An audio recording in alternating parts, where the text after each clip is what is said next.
Plus de 300 chercheurs et scientifiques sont attendus au 48e congrès de la Société canadienne de météorologie et d'océanographie. L'événement qui se tient cette semaine à l'hôtel Rimouski comprend plusieurs activités et conférences sous le thème des changements climatiques dans les environnements froids. Il y a vraiment toutes sortes d'opportunités finalement qui peuvent être, qui se présentent à nous en venant ici à chaque année. Le congrès sera l'occasion pour des chercheurs venus des États-Unis, de l'Europe et du reste du Canada d'aborder des enjeux d'actualité comme la pollution environnementale en milieu froid ou encore la fonte des glaces.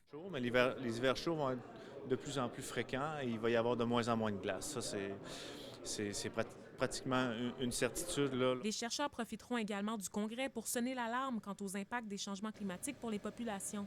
La fonte des glaces pourrait avoir de graves conséquences, notamment pour les riverains. Et donc, ça a des conséquences également sur éventuellement l'érosion des berges, sur l'évolution du littoral. Et donc, ça, c'est des impacts qui sont très locaux.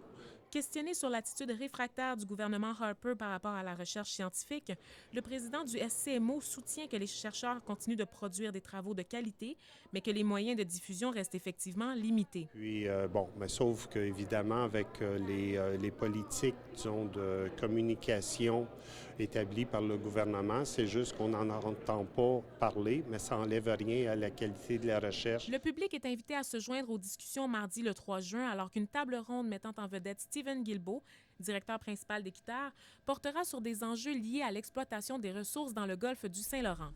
Vanessa Destinée, TVA Nouvelles, Rimouski.